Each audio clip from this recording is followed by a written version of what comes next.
it seems like, just like with people, there are places and elements that have their own qualities, their own vitality. So walking in a redwood forest, which I was doing recently, and here in the canyons, there's these old beings that have been living for thousands of years, and they have a palpable presence. Or we're standing by rocks by the ocean, and they're being pounded, and the surf is spraying, and there's a kind of aliveness and energizing quality. And in desert, for some people, desert's like really boring, but if we're there with presence, it's very beautiful and quiet, and reveals its secret slowly. And so every landscape has its own gifts if we have the presence to slow down, to attune, to open up the senses, to feel. Hi, and welcome to Voices of Esalen. I'm Sam Stern. Today my guest is mindfulness teacher, wilderness guide, and author Mark Coleman. Mark is the author of Make Peace with Your Mind, How Mindfulness and Compassion Can Help Free You from the Inner Critic, and Awaken the Wild, Mindfulness in Nature as a Path of Self-Discovery. We spoke about the unique path that brought Mark to mindfulness meditation and how presence awareness lies at the heart of the work he does. Yes, there was a phrase that I came across in reference to your book, Awake in the Wild, and that was nature deficit disorder. It seems like it is endemic that we all suffer from this lack of connection in our modern day world with nature. Yes, more and more so, and particularly the last couple of generations, where, and particularly this generation that's growing up, with complete immersion in technology from the age of, we kids have phones now as young as, 4, 5, 6. It's kind of remarkable. And so we have increasing urbanization, increasing use of technology and screen time, and increasing fear of children being left alone and supervised outside. And you have that sort of trifecta effect. Mm-hmm. And so, and there's also a mass urbanization happening where people are shifting to the cities. So there is a growing nature deficit disorder, which Richard Louv coined as a diagnosis. And I think many psychologists and teachers would say, that actually has a detrimental effect to children's learning, attention, social skills, aliveness, creativity. And so I see my work as part of one of the counterforces to try and help people re-immerse in nature, but also with a twist. The twist is, how do we spend time in nature, relate to the natural world, not through doing it. There's a lot of doing nature, like we conquer the mountain and we beat our best time on our mountain bike and we ski down something, and it's all fine. I'm all happy. I'm happy for whatever people do in nature. But I think often what's missing is this more contemplative approach that I've, learned through, decades of meditation practice.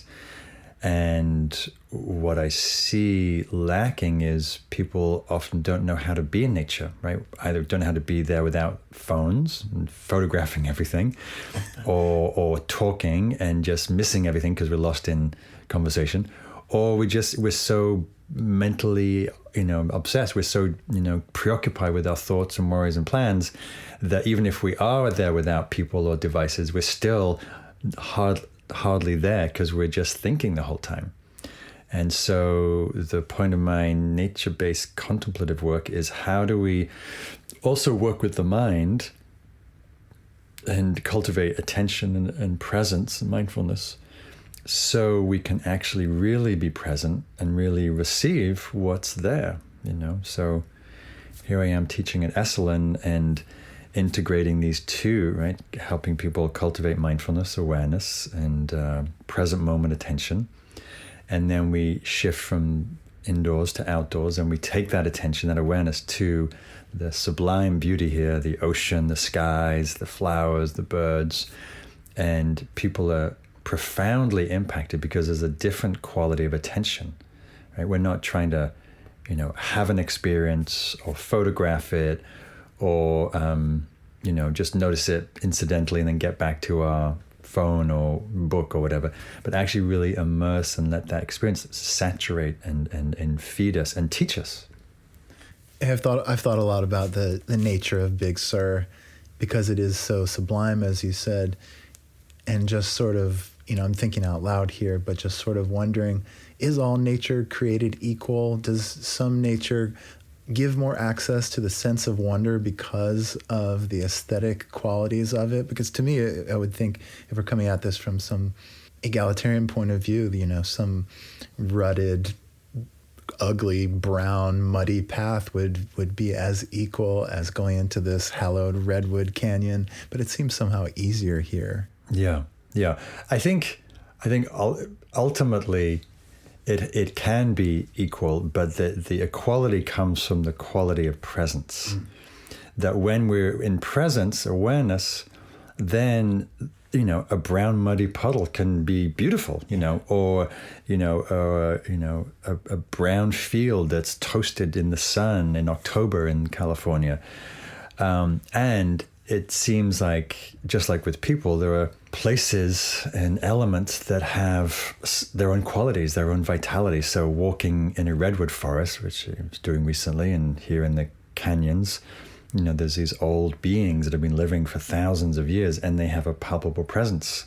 Or we're standing by rocks by the ocean, and they're being pounded, and the surf is spraying, and there's a kind of aliveness and energizing quality. And so each, I think, landscape has its own particular presence and quality. Whether in desert, for some people, desert's like really boring, but if we're there with presence, it's very beautiful and quiet, and reveals its secret slowly. And so every landscape has its own gifts, if we have the presence to slow down, to attune, to open up the senses, to feel.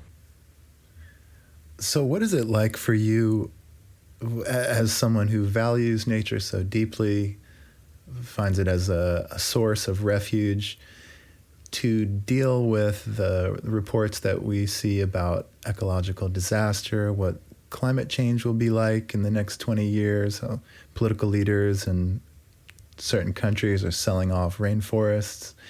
What has that affected in your work? Well, it's created a sense of urgency. One of the reasons that I think we're facing this ecological crisis is because most people are not living with a very alive connection with the natural world. We're in cities, we're in offices, we're in cars, we're in homes, and so we're not going out as much. And the less we have contact, the less real that relationship is with nature, then the less care we have. So the basis of my work is this phrase, we protect what we love. That if we genuinely have contact with a person, a place, a landscape, over time we fall in love. We become, enamored and deeply moved. And by that connection, and that it moves the heart to want to take care, to want to love, to want to protect and steward.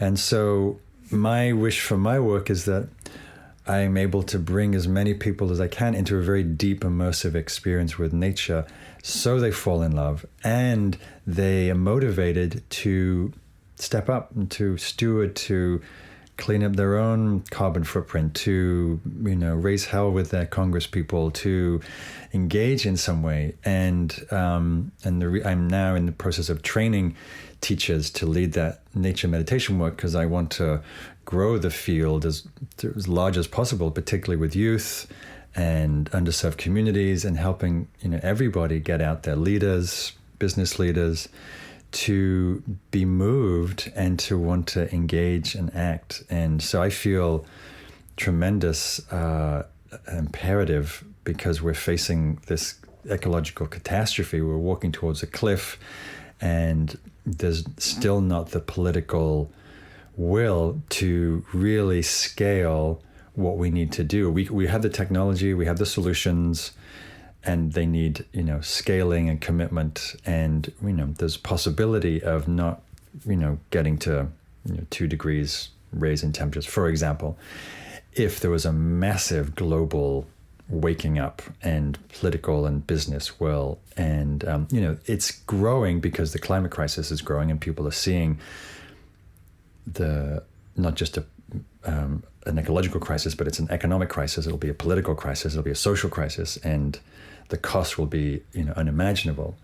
So I take heart that people are waking up, but it's still too slow. And we still need to rev up that responsiveness. Yes, there's an interesting tension here. I'm no expert on Buddhism. I've sat at some week-long silent retreats at Spirit Rock, where you're a senior teacher, and gained much out of it. But one of the things I've gleaned from the teachings of Buddhism is this kind of idea around accepting and gracefully being with what is. And I think about that as being somewhat in tension with being someone who bucks the political system, someone who raises hell with their Congress people, someone who's out there demonstrating. And I think what I'm hearing from you is that it's possible to engage with one's Buddhist ideals, but at the same time be a person who does take action. Yeah, I think there is a definite heavy emphasis in the Buddhist tradition of the qualities of equanimity, of letting go, of being with what is, of profound acceptance, of not struggling with the truth of reality. And that's all, valid and necessary. But that's not the whole story, right? And so one of the challenges as mindfulness has grown in popularity, which is sort of a cornerstone of Buddhist practice, whenever you take a piece of the pie out of the pie, one doesn't see the whole picture. And so the challenge is there's been a tendency to see mindfulness as just stopping at being with, accepting, allowing, noticing, right? Yeah. But in the context of the Buddhist path, in the Eightfold Path, the wise mindfulness is in context with wise understanding, wise intention, wise action, which is how one moves in the world ethically, without harming, how one speaks, how the kind of work that one does. So the mindfulness is in service of wisdom, in service of action, and ultimately freedom for oneself and for others. Ideally, the clarity that comes from awareness allows us to see what's true, and then based on that perception, then one responds. And if anybody is awake at this time, we know what's going on. We know there's a crisis, and what's needed is dramatic responsive action, which really is coming out of compassion for the world, for species, for the poor who are mostly going to be adversely affected, at least in the first waves of climate change. Your path to meditation had this stop on it, and you were a punk in the UK in year past, and I just want to hear about that. Who you were. Yeah, so people often ask about that because I was definitely into the punk scene. So I was in London in the early 80s, and it was the height of the punk era and sort of post-punk era also. And very live, creative, energetic, wild, fun. So there's different phases of punk, and I wasn't really into the super hardcore, die-hard punk, whether it's Pistols or Stiff Little Fingers or some of these bands, both here and in London. I was really more into I would say more of a post-punk era, which was a little more musical rather than just riffing on your guitar and exploding. But there was a certain dynamism and aliveness. And, growing up in England, which feels very, everything's kind of stultified and sort of slightly oppressed or very heavily repressed. There was something about the punk music that was just such a breakout. And also the scene around it. What I really liked was the freedom of expression. Like I made my own clothes, I dyed my own hair, I had a mohawk, and I made earrings and painted houses in really wild, styles. And so that whole busting out of the norm was very freeing for me and liberating from that, whether it's class oppression or societal oppression. And I needed that, and it was very creative. It was really fun. But particularly, I was drawn to the sort of anti-establishment component of it. There was a radical side of it. There was an anarchist side of it, and there was I just liked that spirit because I was feeling that too. I had a lot of anger and frustration about the political situation, about the economy, about the way I saw a lot of injustice happening, and so it was a way of channeling that energy. What were some of the political issues of the time it was Thatcher's England, I guess? So Thatcher was the the opposition, you could say, politely. and so she was in the process of dismantling the unions, so the coal miners' unions, and really trying to bring in some sort of liberal forces to break some of the deadlock that had crippled England in the 70s, but doing it in a very somewhat draconian way, and from my perspective, very anti-working class, anti-unions, more corporate driven. And there was a huge, as often happens in England, this huge grassroots rebellion. I was involved in what was called the poll tax movement, which was a taxation where she was planning to tax everybody the same, whether you were a billionaire or earned $20, a day. And so there was a huge movement around that. And so I was very involved in that. I was also very involved with the squatting movement, which was this movement. There was hundreds of thousands of empty houses in London at the time because of the mismanagement of local authorities and councils. And so it was like, empty houses, we were broke students, let's occupy. And so it was kind of like similar to the Occupy Wall Street, except it was Occupy housing. It was also Occupy the city of London, where the financial institutions were. But I got very involved in the squatting movement as a way to sort of democratize housing. And I was also a broke student, so that worked out too. What were you studying at the time? Sociology, psychology, and politics. And actually, the irony of the story is, so I was squatting various houses and ended up squatting a house owned by or run by a Buddhist housing association. And of course, being Buddhist, they were very nice. They didn't kick us out. And I got to know them, and they clearly saw I needed some help. And they said, you should check out the meditation center around the corner. So in this part of London called the East End, Bethnal Green, very rough, run-down, depressed part of London at the time. And I ended up in this beautiful oasis of a meditation center in this part of town. And it just, my eyes, it completely transformed my life when I walked in there. Well, was there a period of time where you were engaging with the punk movement and music, as well as sort of having had this seed planted with Buddhist meditation?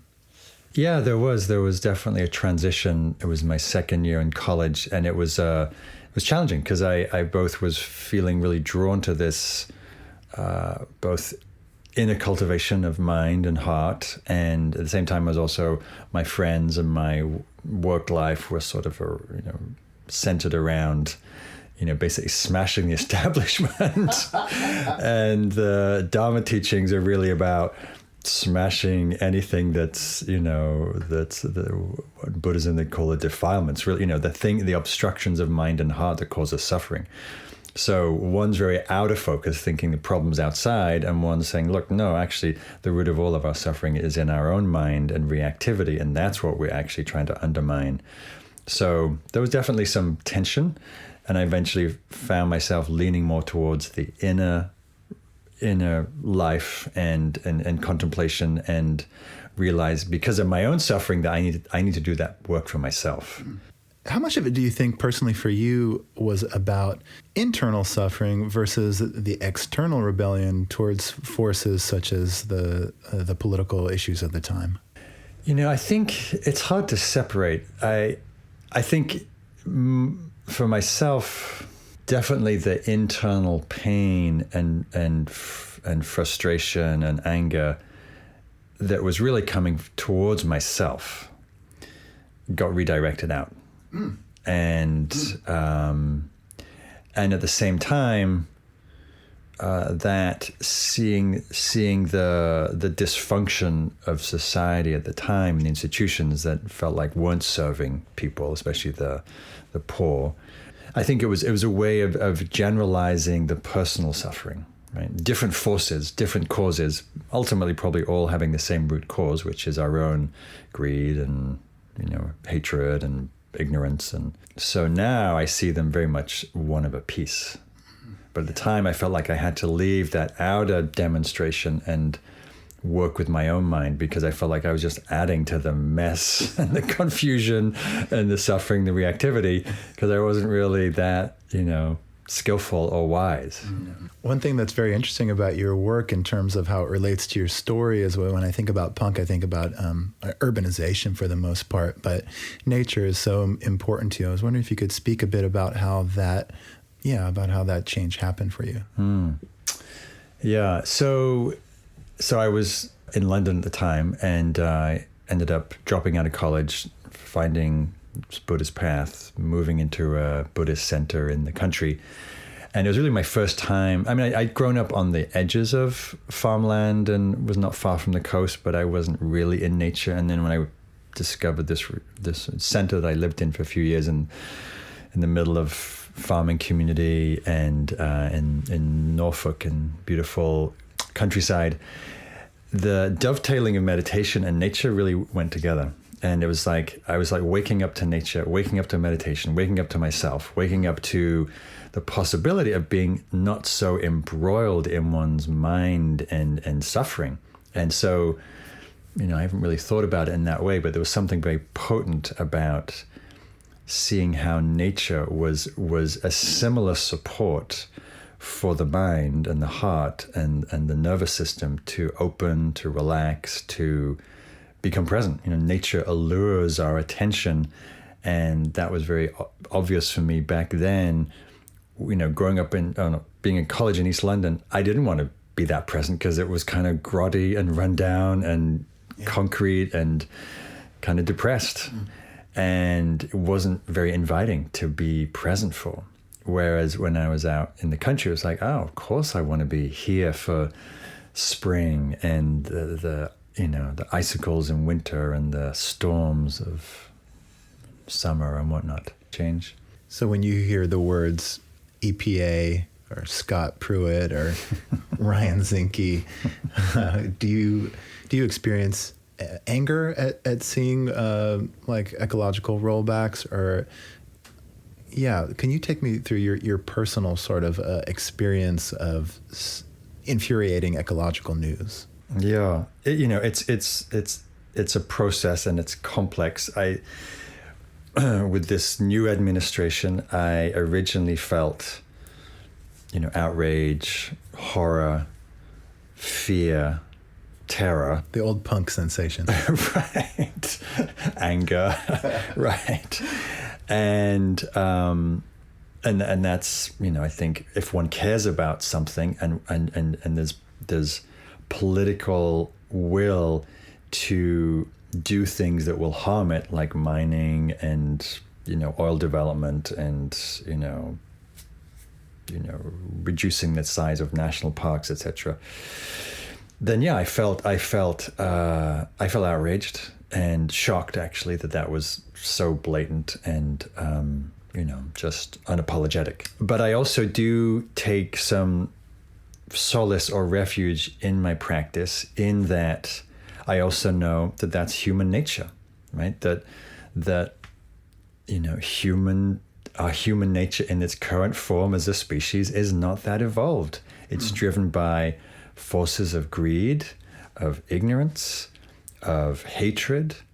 So what can we expect? Not to say we roll over passively, but it's like, of course, if people think that they can make more money mining and drilling, then of course they're going to do that because that's the imperative in their worldview. And that's more important worldview than, say, keeping the water clean or keeping the rivers free from pollution. So I get, that bigger perspective that's of course what some humans choose to do out of their own worldview. And I also see that, sometimes where the practice helps is I can make myself crazy thinking about this stuff. Yeah. And I know it's not so helpful. Like, I know what's going on. I stay informed. I do read a lot. And I also make sure I go out and hike and I walk to the ocean and I feel the waves and I notice that spring is coming after the rains, even though we've had this horrific fires caused partly by climate change. And also the green hills are coming back and the flowers are coming back. And so I make sure I balance my nose against the grindstone of the hard ecological data with, both the beauty that's still here, and I also focus on the tremendous amount of people and actions and demonstrations and creativity that's going towards climate solutions. And, in a simple example, when this administration pulled us out of the Paris climate agreement, there was a movement started the day that it happened, initiated by some activists in Bloomberg, called We're Still In. And there was a coalition of businesses, mayors, cities, states saying, despite what the administration is doing, we're committed to honoring the Paris climate agreements. And so 50% of those agreements that happened in Paris a few years ago are now being met. 50% of all of America's commitments are being met despite the inaction of the government. So I take refuge in that's happening too. And it's very easy for many of us to just focus on these seemingly outrageous things and yet not seeing the bigger picture. It's still important to address those things, but also seeing, yes, and there's also tremendous waking up happening, tremendous creative actions and solutions to these things. In a way, it almost feels like the process that you're going through dovetails in some way with the subject of your second book, which is Make Peace with Your Mind, which I read as an investigation into the inner critic and the outer critic, and those two focuses, inner and outer, being indelibly intertwined. Yeah, no, certainly that the inner critic, and actually that's really what started me on the whole path, because my critic when I was a young man was wretched. I was brutal with myself, really a lot of self-hatred, a lot of anger, and it was mostly turned inwards and turned outwards, and it was crippling. It was really damaging, and it was that level of suffering that got me into the practice through mindfulness, but particularly through loving kindness and self-compassion practices that really began to change over time. But yes, as you say, that critic can go inwards, can go outwards, and it's basically it's the negativity bias that we have, hardwired into our brain, given voice and let loose, and just fixates on everything that's wrong, problematic with ourselves, with others, with the world.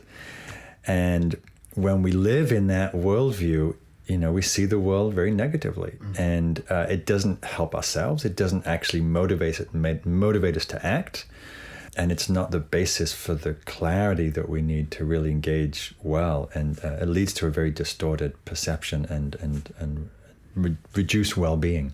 Since you've literally written the book on this subject, I'm curious to know how much progress have you made on embracing the inner critic, becoming friends with the inner critic?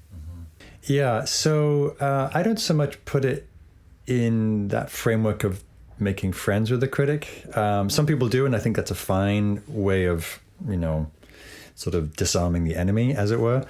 I see it more as just becoming less influenced by it. I listen to it less. I don't care what it has to say. I know what it's going to say. It's predictable. It comes up at certain times when I don't do something right, or I forget something, or, it's an old voice, and it's an old habitual pattern that, usually comes about because there's some vulnerability present that it's trying to, in its misguided attempt, protect us from. So it's more like, it's like a friend who's giving us bad advice, but it's sort of well-intentioned. But it's like, okay, yeah, thanks for your advice, but yeah, I'm okay. I got this one. We're good. And it's like, and it just like, kind of patting its head. It's like, it's okay. Thanks for that, opinion, and I'm good. I can take care of this. I can see this clearly, and so it's more. I just don't give it that much attention, and I know when it's present, and I know what's going to say, and I just, oh, hello, friend, have a nice day, and I'm going to get back to whatever it is I'm doing. Thank you very much. The main thing I notice is generally we don't, prior to either doing any, inner work, meditation work, or work on the critic, psychological work, we take the voice of the critic as just normal, as just part of my mind, part of being human, and don't even give it the time of day in terms of thinking about whether it's useful or not, or objective or real or truthful. It's just part of the furniture. And so once we start to bring attention to it, then sometimes people can make radical shifts. And I definitely work with students who, got this toolbox of skills that I mentioned I write about in the book. And very quickly, the critic mostly loses most of its power. But for the most part, it's a longer term process. Most inner work is a long term process. But with a combination of the recognition, the seeing it with mindfulness and clarity, the cultivation of kindness and self-compassion, both compassion for the pain and self-love to really, sort of build up the balance of positive self-regard and seeing ourselves clearly and kindly, and just over time helping mitigate the corrosive impact of these negative words and ideas and views. So I think of it as a long-term project that over time definitely diminishes in students. If we do the work, like with anything, we have to do a work, we have to keep up the awareness of it, the kindness of it towards oneself, the forgiveness of one's mistakes, and it's like a multi-pronged approach. I just have a few more questions for you. You've been a meditation teacher for a good long time now. What is it about helping people with meditation that has kept you excited, kept you interested in this field in a continuing way? Well, it's a great question. There's many layers. One is I've seen how tremendously helpful all these practices have been for me, particularly mindfulness, loving kindness, compassion. And so I want to share them because it's like, here's the good news. Like, we can do something about our own pain and struggles and challenges in life. And it's a very sort of, I'm a socialist at heart. Maybe this goes back to my anarchist roots, but it's like these practices are free, they're available, you can take them, you can use them for a lifetime, and they really make a difference. They transform one's life, in a very beautiful, profound way. So just giving that gift to people is just such a blessing. It's a privilege and a delight to know, to help people genuinely find ways to free themselves from pain, to find greater happiness and freedom. Like, that's what better thing could I be doing with my life, So there's a lot of joy. And as a teacher, it's also infinitely creative. And, the path never stops. Like, there's no end, like, oh, I did all this work and I suddenly got enlightened and now I'm, in retirement.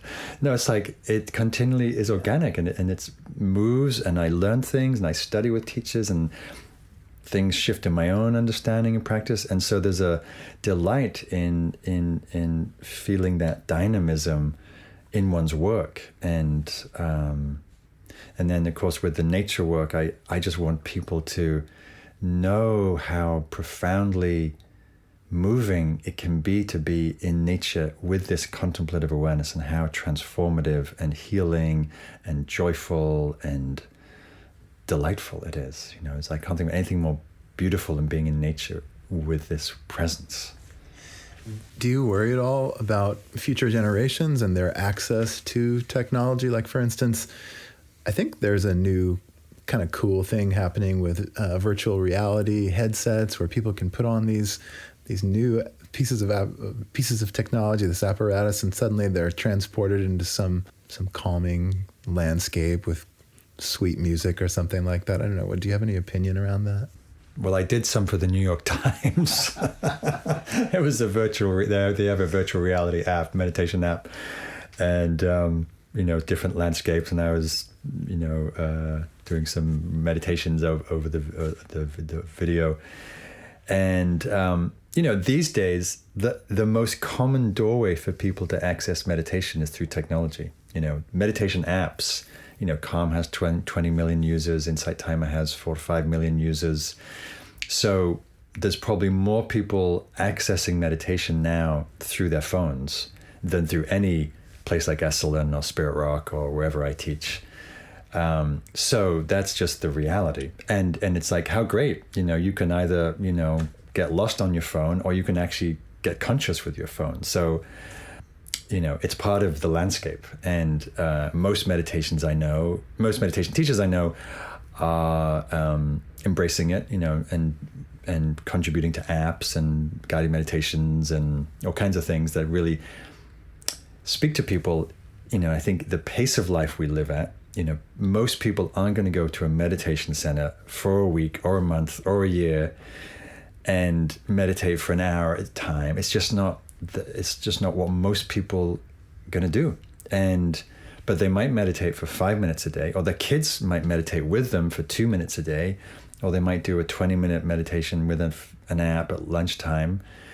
And if that's what gets people to practice, then that's great. One of my teachers talked about, he said, think about the practice as short moments many times. Short moments many times. So rather than going off to a cave for 10 years, no, a minute here, 5 minutes here, 10 minutes there. The more that we remember presence, mindfulness, kindness throughout the day, the more we start to live these qualities. So we're using technology anyway, so let's at least find ways to use it for presence and mindfulness, and not just all the other things it can take, all the other ways that it erodes our attention. Yes. Mark Coleman, how can our listeners find out more about you, listen to some of the work that you've done? Yeah, so the main place is my website, markcoleman.org, M-A-R-K Coleman.org. And that has all my listings, retreats, and books, and audios, and meditations, talks, and all kinds of free stuff on there. So check that out. And I'm on a bunch of different apps like Insight Timer, and another great app is called Dharma Seed. It has hundreds of my talks on there, DHARMA Seed. But mostly my website is the easiest place to get hold of me. And I have a forthcoming book out in May. It's called From Suffering to Peace, The True Promise of Mindfulness. And so I'll be putting up information on my website about that, and excited to share more the deeper roots of mindfulness teaching and how we can live them and apply them in a very real way in our lives. And if students were interested in studying with you in an immersive nature way, how would they find out about the programs that you offer? Yeah, so on the website, markcoleman.org, there's a full calendar listings, and I run many nature-based retreats, residential, from Mexico to California and beyond, and I teach at Spirit Rock, and all the information's on the website. Okay, well, everyone should hop on that while we still have nature and an environment for Mark to teach in. Mark Coleman, thanks so much for being with us today on Voices of Esalen. Thanks, Sam. What a pleasure. Today's show is produced in conjunction with Cheryl Frenzel, Geraldine Hess, Lori Putnam, Shannon Hudson, and Ian Golden. Our music is by Nico Holloman. If you'd like to hear more episodes, please find us on iTunes. And if you like what you're hearing, take a second to subscribe, rate us, and review. You can also find all of our episodes at our website, esalen.org. That's ESALEN.org. The Esalen Institute is a nonprofit organization. Programs like this one are made possible by the support of our donors. Thank you so much for your contributions to our world.